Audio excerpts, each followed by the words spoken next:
Hello students, BA part second के students को आज मैं पेपर सेकंड का चैप्टर पढ़ाऊंगी, फोबिया या दुर्भीति। इससे पहले वाले वीडियो में मैंने आपको बताया था कि एंजाइटी रिएक्शन क्या होते हैं, चिंता विकृति किसे कहते हैं, चिंता विकृति के क्या क्या लक्षण होते हैं, चिंता विकृति से के क्या क्या उपचार हैं, और चिंता विकृति एक ऐसी विकृति है जिससे और भी बहुत से मानसिक रोग उत्पन्न होने की संभावना बढ़ जाती है, क्योंकि अधिकतर मानसिक रोगों में एक मुख्य जो लक्षण होता है वो चिंता होता है।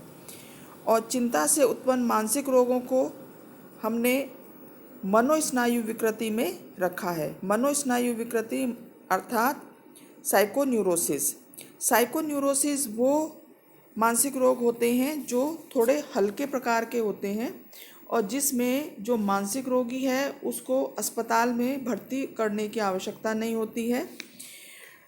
उसके रोज़ाना के जीवन में कुछ दिक्कतें अवश्य होती हैं, लेकिन वह एक सामान्य जीवन जीने के योग्य होता है। कुछ समस्याओं के साथ वो जीवन में आगे बढ़ता रहता है। तो चिंता से उत्पन्न जो विकृतियां हैं उनमें कई प्रकार की विकृतियां हैं, जैसे हिस्टीरिया, मनोग्रस्तता बाध्यता, ऑब्सेसिव कंपल्सिव न्यूरोसिस और फोबिया।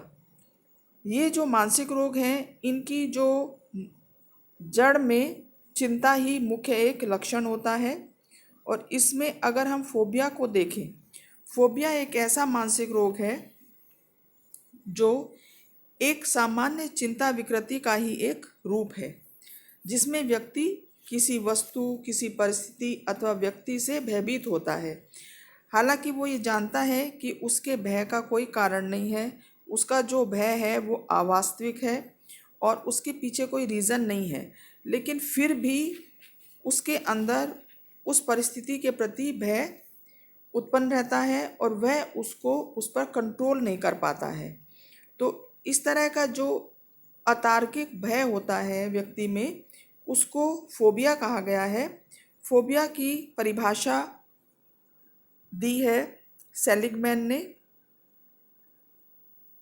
सेलिगमैन ने कहा है कि फोबिया के बारे में उन्होंने कहा है कि फोबिया एक ऐसी सामान्य चिंता विकृति है जिसमें एक सतत डर प्रतिक्रिया होती है जो खतरा वास्तविकता के अनुपात से परे होता है। तो इस तरह से फोबिया एक असंगत भय है किसी भी व्यक्ति, किसी वस्तु, किसी परिस्थिति के प्रति। अब फोबिया के क्या क्या लक्षण होते हैं? लक्षण अगर हम देखें तो फोबिया के अनेक प्रकार के लक्षण होते हैं, जैसे किसी विशेष परिस्थिति और वस्तु के प्रति सतत डर। सतत का मतलब है निरंतर होने वाला डर। दूसरा लक्षण है अत्यधिक चिंता की स्थिति में व्यक्ति में कई बार दौरा भी पड़ता है, फिट पड़ता है उसको। और तीसरा जो लक्षण है कि रोगी यह समझता है कि उसका जो डर है वो अवास्तविक है, मतलब उसके पीछे कोई कारण नहीं है। एक जो अन्य लक्षण है वो है फोबिया का कि व्यक्ति उस परिस्थिति से दूर रहना चाहता है जिसमें कि उसको डर लगता है। तो इस तरह से फोबिया के ये कुछ मुख्य मुख्य लक्षण हैं। अब फोबिया के प्रकार की अगर हम बात करें तो फोबिया बहुत प्रकार का होता है। मुख्य रूप से अगर हम देखें फोबिया के प्रकार, तो फोबिया के अनेक प्रकार हैं, जैसे ज़ूफोबिया। ज़ूफोबिया से मतलब है जानवरों से भय।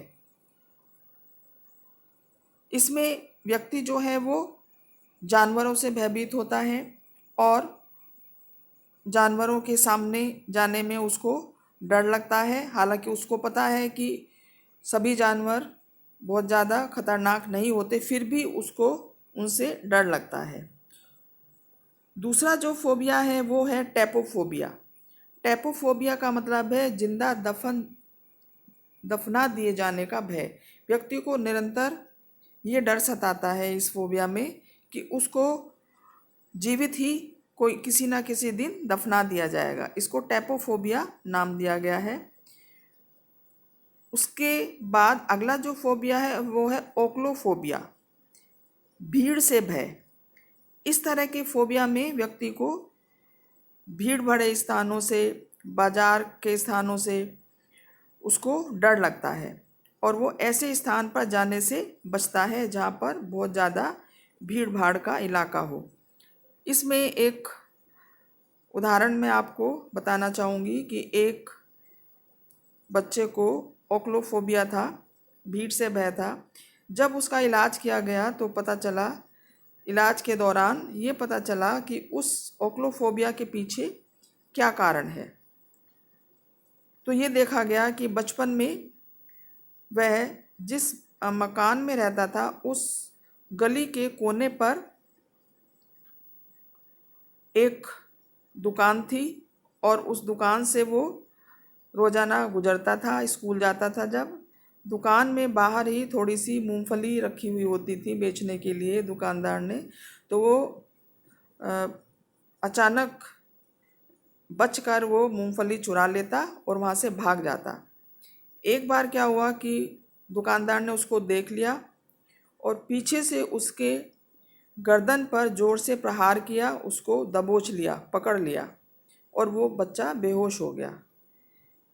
उसके बाद वो इस घटना को भूल गया। धीरे धीरे जैसे जैसे वो बड़ा हुआ उसमें एक्लोफोबिया के लक्षण जो हैं वो उत्पन्न होने लगे।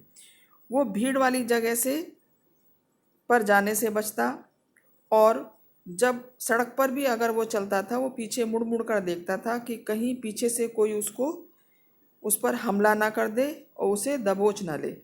तो इस तरह से बचपन की बहुत सी जो घटनाएं होती हैं वो फोबिया को उत्पन्न करने में सहायक होती हैं। तो ये ओक्लोफोबिया का एक उदाहरण मैंने आपको बताया। इसी तरह से है मीसोफोबिया।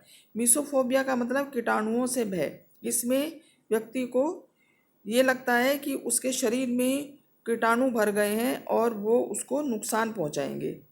क्लस्ट्रोफोबिया का मतलब है बंद स्थानों से भय, कि व्यक्ति ऐसे स्थानों पर जाने से डरता है जो कि बंद हैं और जो घुटन भरे हैं। इसी प्रकार से अगला जो फोबिया है वो है फास्मोफोबिया, भूतों से भय। मतलब व्यक्ति को लगता है कि भूत प्रेत उसका पीछा कर रहे हैं। हाइड्रोफोबिया, पानी से भय। इसमें व्यक्ति पानी को देखकर ही जोर जोर से चिल्लाने लगता है और उसको बहते हुए पानी से डर लगता है। इसी तरह से अल्गोफोबिया, दर्द से भय। इसमें व्यक्ति दर्द से भयभीत होता है। इसके अलावा अगला जो फोबिया है वो है लोगोफोबिया, शब्दों से भय। व्यक्ति बोलने से डरने लगता है, उसको ये लगता है कि उसके मुंह से कोई गलत शब्द ना निकल जाए। इसको लोगोफोबिया कहते हैं। अगला जो फोबिया है वो है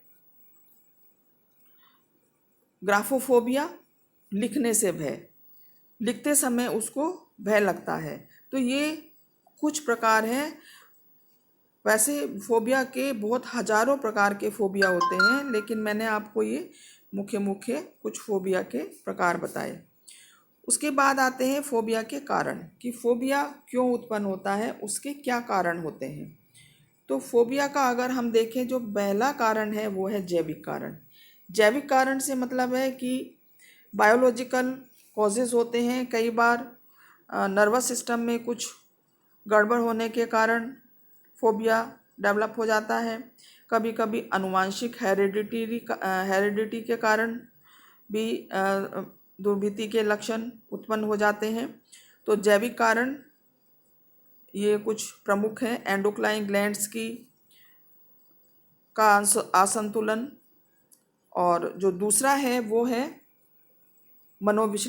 मनोविश्लेषणात्मक कारण।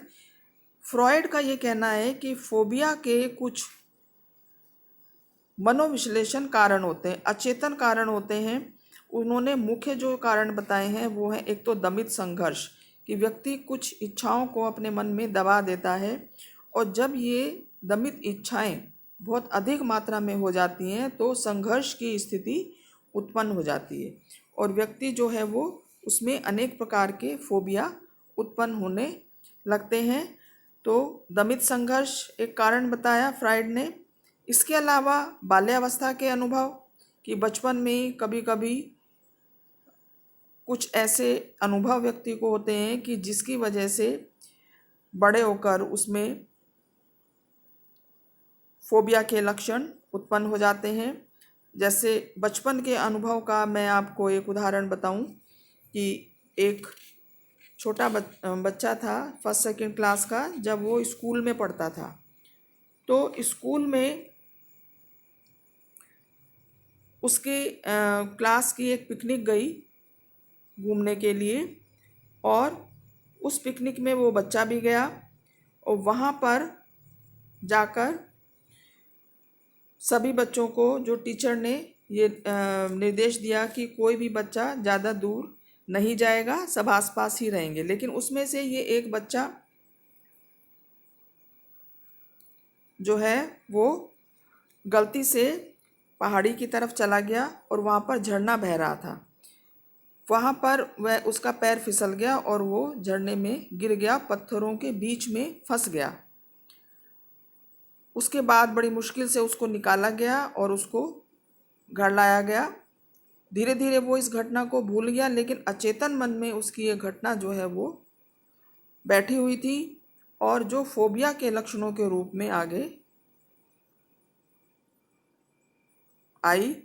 और उस बच्चे में बंद स्थानों से जो फोबिया होता है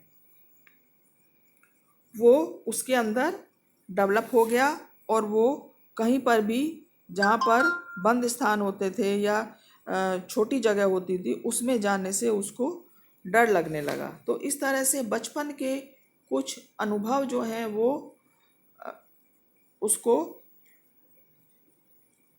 फोबिया को उत्पन्न होने में सहायक होते हैं। जैसे इस बच्चे के केस में क्लस्ट्रोफोबिया उसके अंदर विकसित हुआ। इसके अलावा जो अगला कारण है वो है संज्ञानात्मक कारण, कि कई बार हमारी जो विचार, हमारे विश्वास कुछ इस तरह के निर्मित हो जाते हैं कि हमारे अंदर दुर्भीति उत्पन्न हो जाती है। इसको संज्ञानात्मक कारण कहा गया है। अब दुर्भीति का उपचार अगर हम देखें तो उपचार में सबसे पहले जैविक उपचार है। जैविक उपचार से मतलब है कि कुछ दवाइयों के द्वारा, कुछ प्रशांतकों के द्वारा फोबिया का इलाज किया जाता है। इसमें कुछ औषधियाँ हैं, जैसे बार्बिचूरेट है, ब्रोमाइड्स है, प्रोपेनडियोल्स है। इन दवाइयों के द्वारा व्यक्ति की चिंता को कम करने का प्रयास किया जाता है। दूसरी जो थेरेपी है वो है मनोविश्लेषणात्मक उपचार। मनोविश्लेषणात्मक उपचार में कुछ ऐसी पद्धतियां हैं जिनका मनोचिकित्सक उपयोग करते हैं रोगी की इन लक्षणों को दूर करने के लिए। और इसमें मनोचिकित्सक दमित मानसिक संघर्षों को पहचानने की कोशिश करता है जिसके कारण ये फोबिया उत्पन्न हुए थे। इसके लिए वो बहुत सारी विधियों का प्रयोग करता है, जैसे फ्री एसोसिएशन मेथड, स्वतंत्र साहचर्य विधि।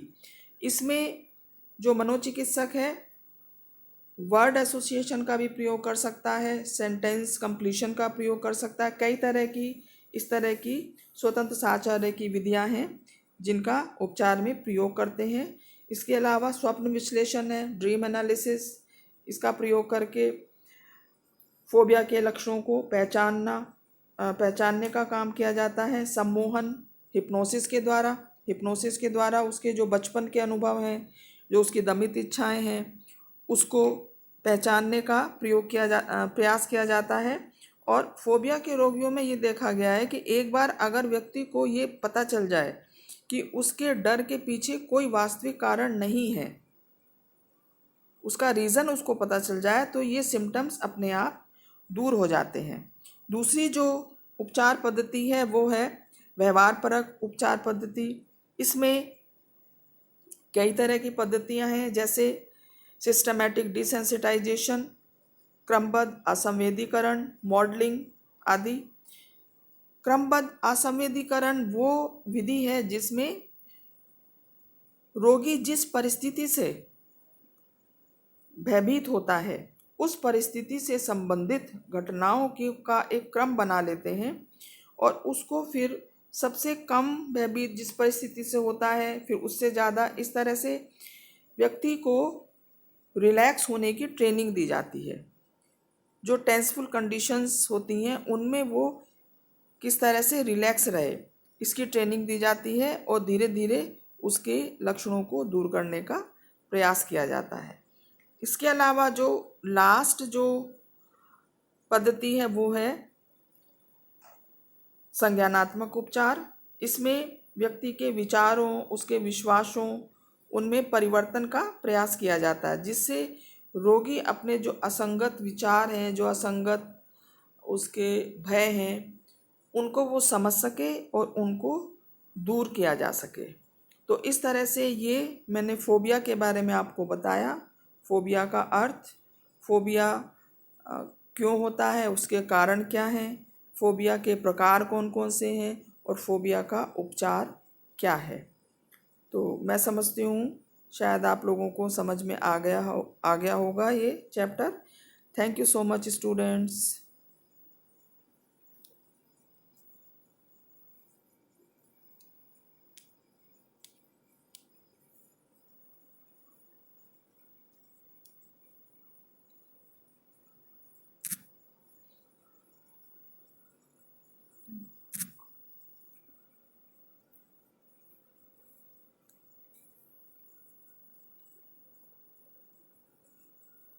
क्या है ये बार बार आ जाता है सर?